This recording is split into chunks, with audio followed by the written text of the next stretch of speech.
Alô, pessoal, muito boa tarde e muito boa noite também, ao mesmo tempo, tanto faz, são 18 horas e 5 minutinhos, então tanto faz. Nós estamos no final de um dia e no comecinho da noite desse mesmo dia. Aqui, deu para entender? Então tá bom. Nós estamos aqui com um tema importantíssimo e pasmem os senhores e as senhoras, o programa desta tarde barra noite leva o número espetacular de 2.000, vai aparecer aqui no canto da tela, 2.717. É impressionante. Ninguém falou, sabe por quê? As pessoas já estão se acostumando.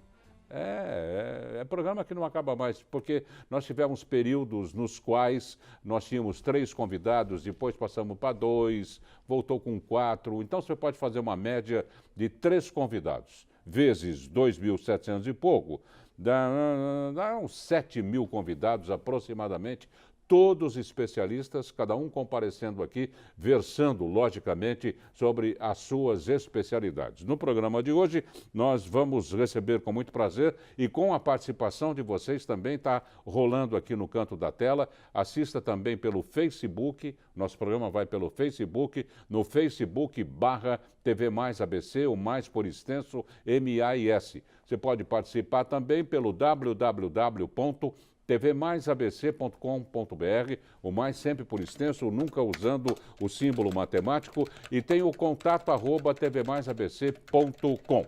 Hoje o tema é feminicídio e nós estamos recebendo o doutor advogado criminalista Adriano Scalzaretto. Palmas para o doutor Adriano. Muito obrigado pela presença. É um prazer muito grande em recebê-lo.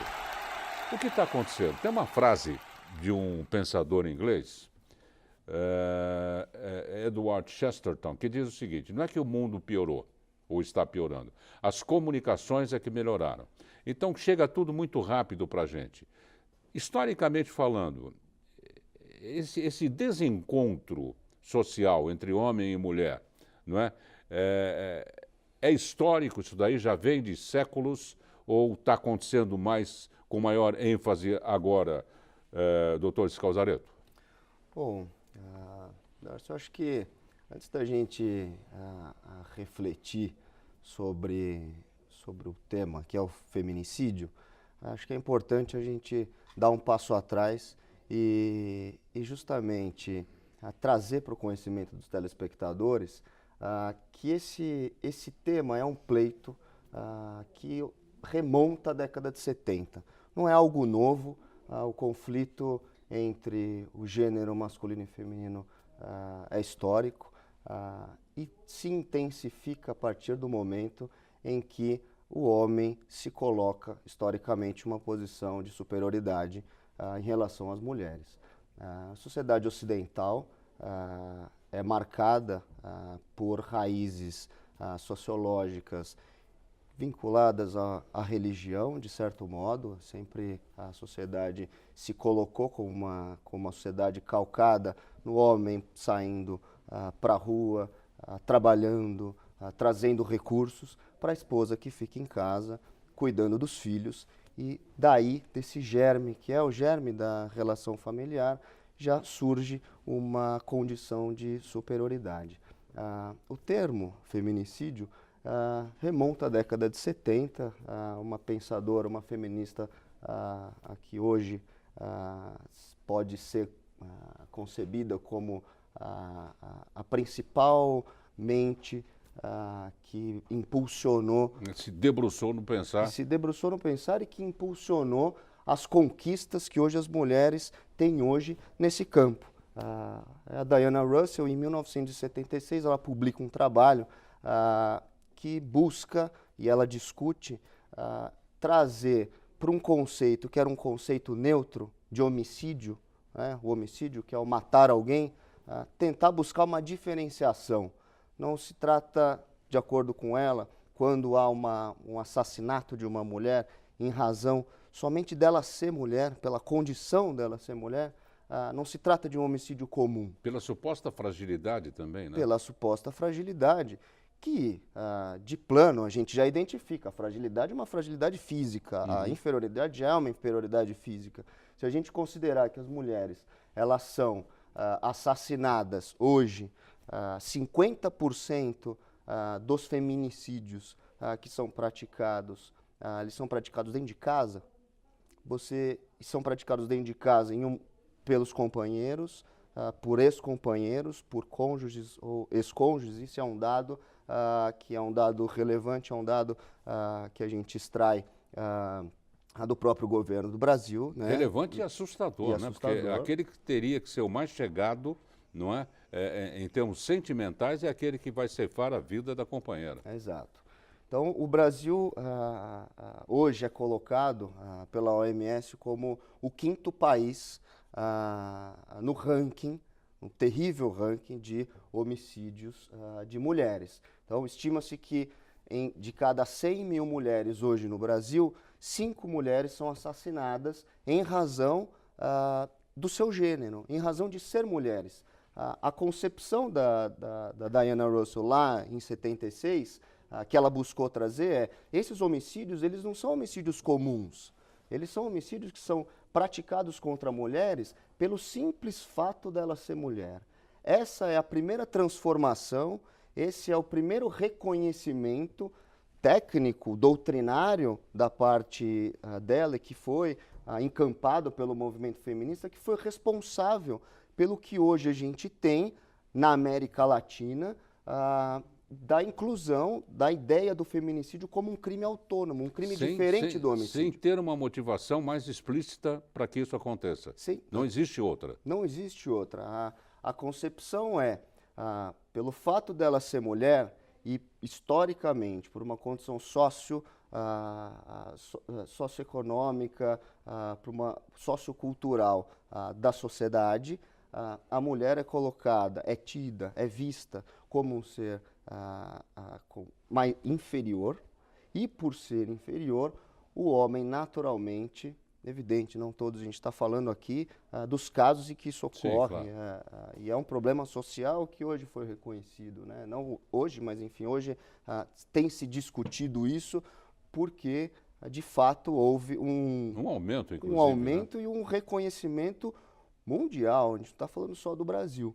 O feminicídio ele acabou sendo reconhecido internacionalmente a partir de um pleito feminista em países da América Latina. Então a gente está falando de Colômbia, Brasil, também da América Central. Mas assim, foram situações que foram identificadas e que a partir daí a comunidade internacional, sobretudo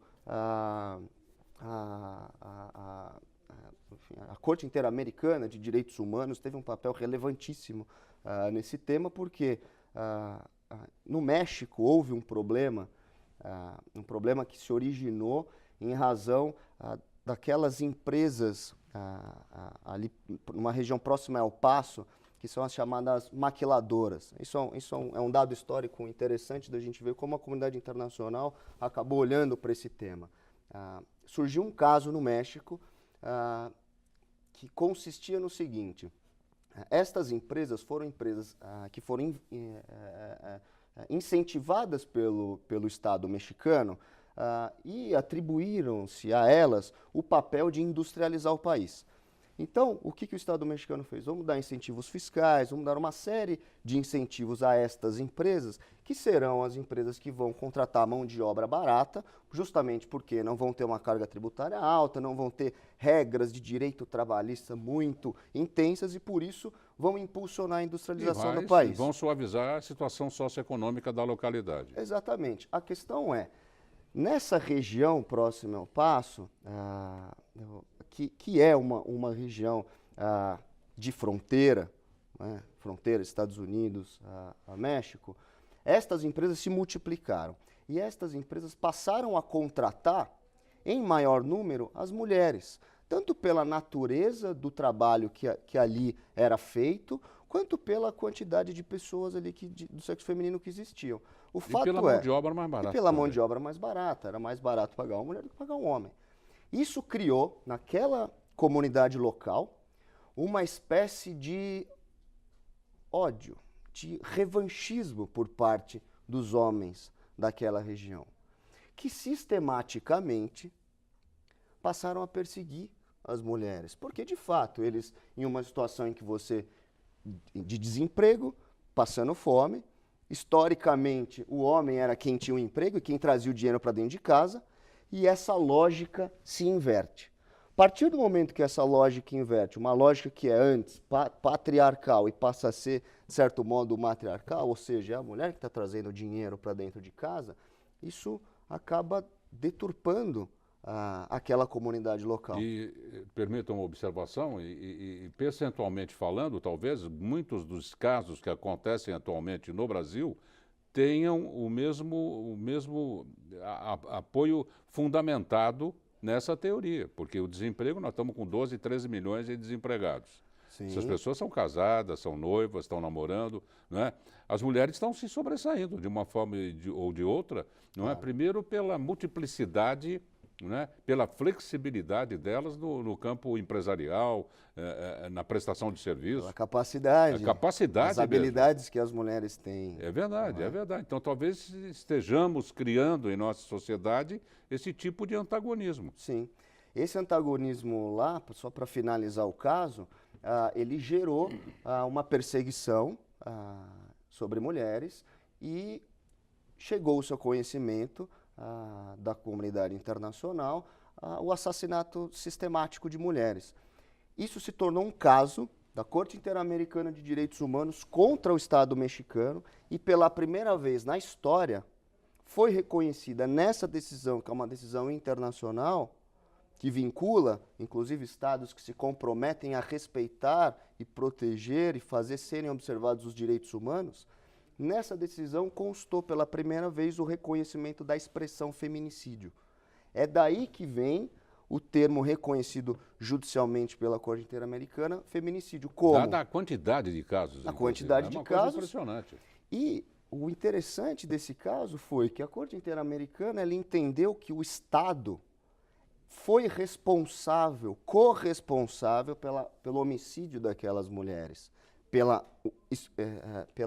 condição de gênero delas. Ou seja, alçou essa condição de gênero a algo que deve ser protegido pelo Estado. Essa violência que hoje a gente vê no Brasil, e basta a gente olhar os números, a gente está falando hoje no Brasil de cada 100 mil mulheres, 5 morrem por feminicídio. São assassinadas em razão... Morrem ou são espancadas, são maltratadas, são postas fora do lar? Em 2016 foram 5 mil homicídios relacionados a gênero. Ou seja, companheiro que chega em casa, bebeu um pouco mais, usou droga e vê naquela mulher, sente que aquela mulher é sua posse e que, portanto, ele pode exercer qualquer impulso sobre ela. Se a mulher se recusa a ter relações sexuais, ela está descumprindo um dever dela. A mulher não é sujeito de direito para não querer manter relações sexuais. 2, mulher não é sujeito de direito para gastar o dinheiro da família, sem autorização do marido. Mulher não é sujeito de direito para não querer seguir o marido em determinada decisão dela. Tudo isso, levado ao extremo, conduz a um feminicídio. Mas não é só o evento morte que traduz esse desequilíbrio. As coisas mais simples. Eu vou pedir um segundo só, nós temos de fazer um intervalo. O evento morte seria, logicamente e obviamente, o fatal. O final. Mas há um caminhar aí de agressões, há um caminhar de imoralidade, ou algo que o doutor citou no finalzinho dessa... ele é o grande motivador, não é, dessas ações translocadas, não é? E a mulher é a grande sofredora. Mas isso não resta a menor dúvida. No segundo bloco nós temos mais ainda que falar a respeito do feminicídio. Eu pediria a atenção de vocês, porque a gente está acompanhando os noticiários policiais, né, esses casos que estão acontecendo sistematicamente, violentamente. É paulada, é tiro, é facada. É uma coisa fora do comum. A sociedade não pode permanecer nessa situação. Mas já já a gente volta.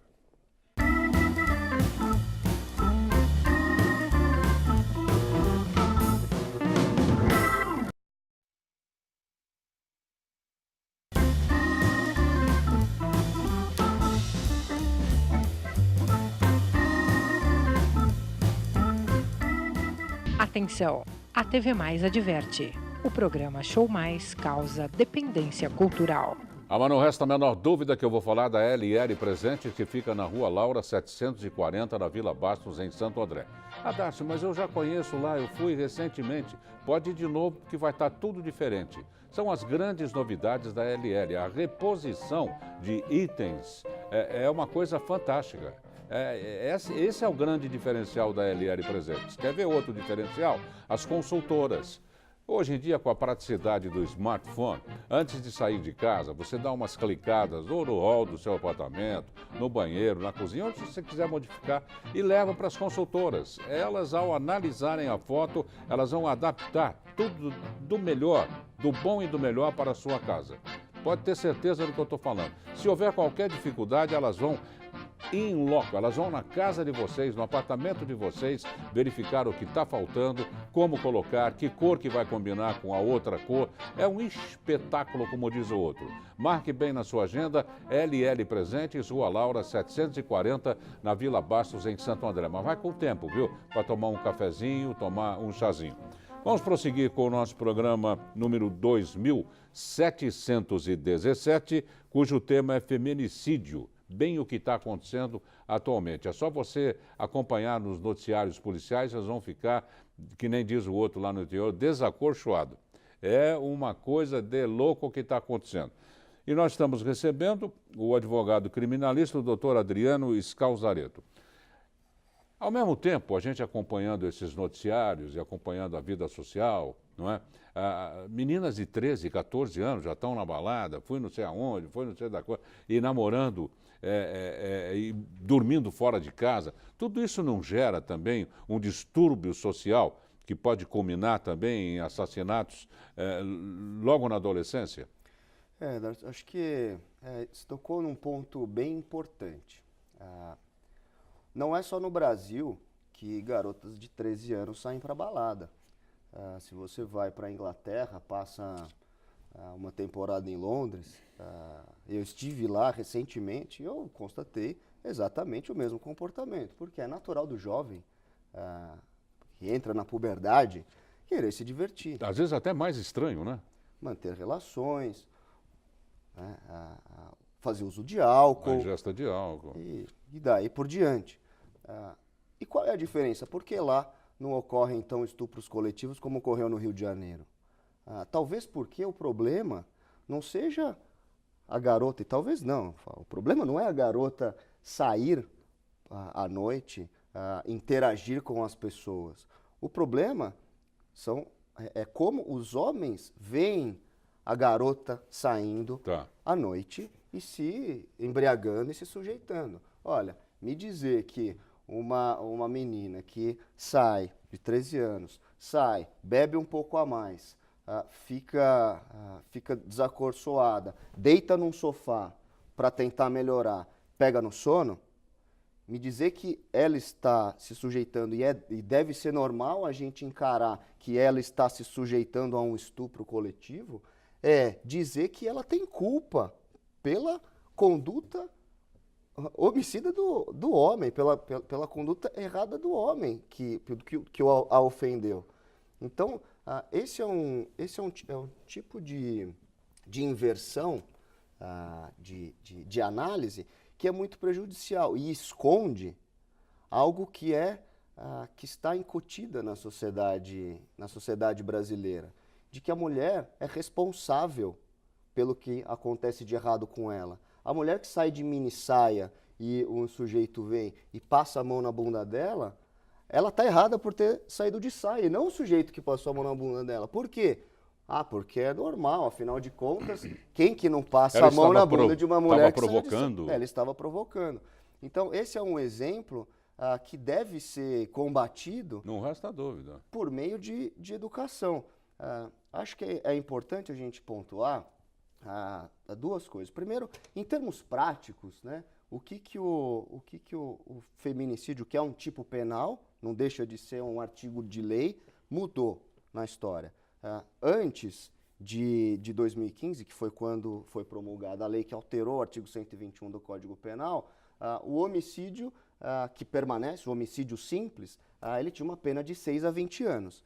Então, quando a mulher, dentro da sua casa, era assassinada pelo seu marido, o marido ia ter uma pena de 6 a 20 anos. Seria um homicídio simples, não é um homicídio qualificado. A partir da alteração da lei, o homicídio de mulher em uma situação conjugal, em virtude de uma relação doméstica e em razão de um menosprezo pela sua condição de mulher, esse é o requisito da lei, o seu ofensor vai ter uma pena que vai variar de 12 a 30 anos. Esse é o caput.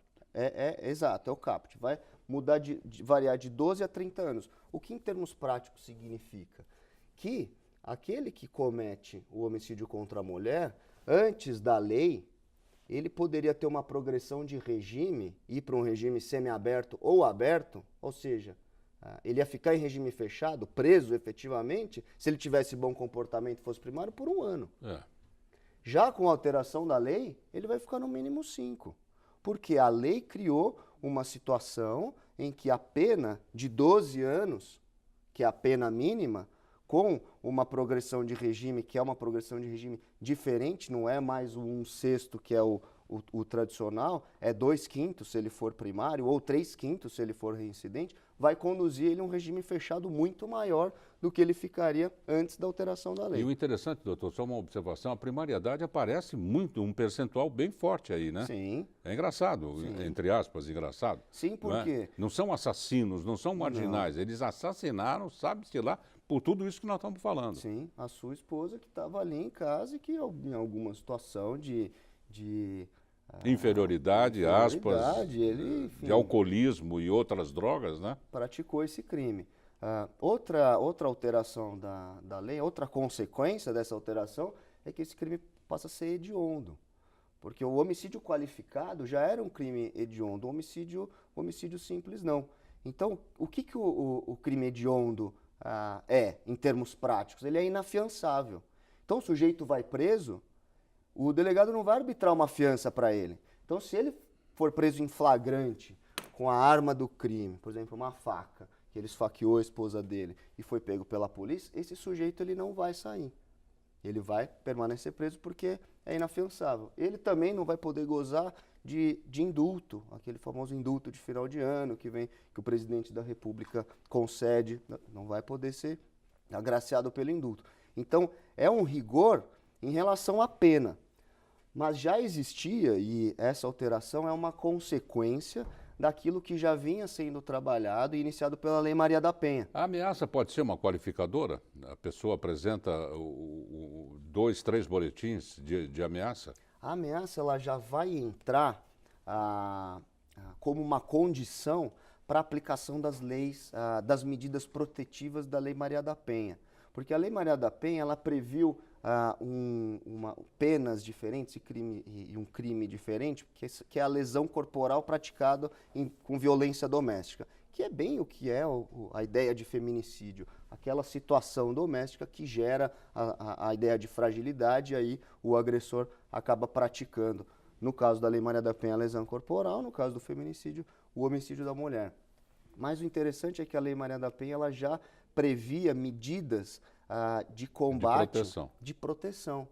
Então, essa ideia de ameaça que vai levar a mulher a fazer um boletim de ocorrência pode trazer informações para o delegado e para o juiz identificar de antemão, olha, essa situação pode chegar a um feminicídio, pode chegar à última hipótese que é o homicídio, então vamos brecar aqui. Vamos fazer com que esse sujeito ele não tenha mais contato com ela, não tenha mais contato com os familiares. E aí, com isso, o Estado tenta evitar um resultado que é o, e o que é que o pior irrita resultado. mais ainda o machista, né? Ele Sim. fica mais irritado ainda. Fica mais é aí que ele irritado pula o muro, ele entra pelo telhado. Exato. Mas de nada adianta, Darcy, isso é um ponto que eu insisto em qualquer tema, de nada adianta você criar leis se você não atinge as causas que geram os crimes.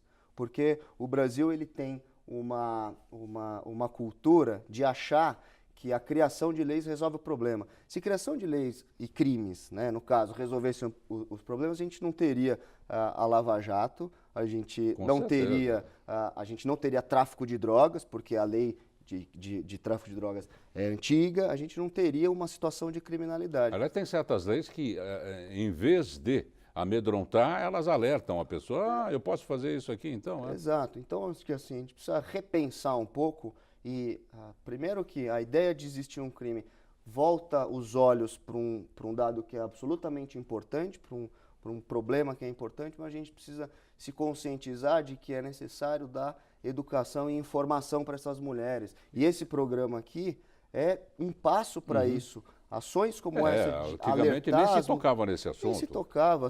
As mulheres têm que saber os seus direitos, procurar os seus direitos, para que, diante de um cenário desse, porque são diversos sinais desses tipos de relacionamento abusivos, que elas procurem as E autoridades. elas estão se reposicionando, não são mais as Amélias do passado, né, da música, Amélia que era mulher de verdade. Não existe mais isso também. Há uma outra mulher, né? Há uma outra mulher. Então o homem tem mais que se reposicionar também. Sim. Então acho que é importante e a gente vê hoje no Brasil movimentos importantes em direção a isso.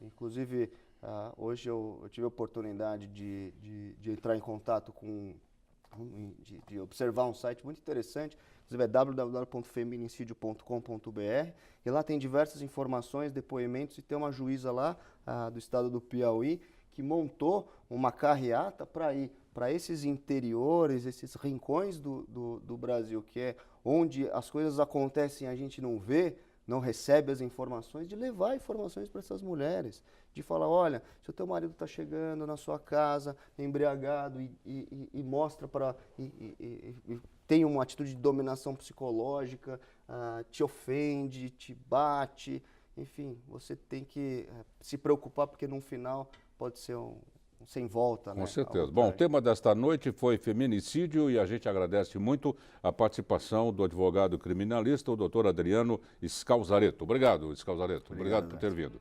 Um abraço. Va bene, per ora è solo. Vamos encerrar em italiano oggi para variare un po'. Una buona sera a tutti, parliamo domani, riposare in pace. Ciao Bella, ciao, ti cuidem.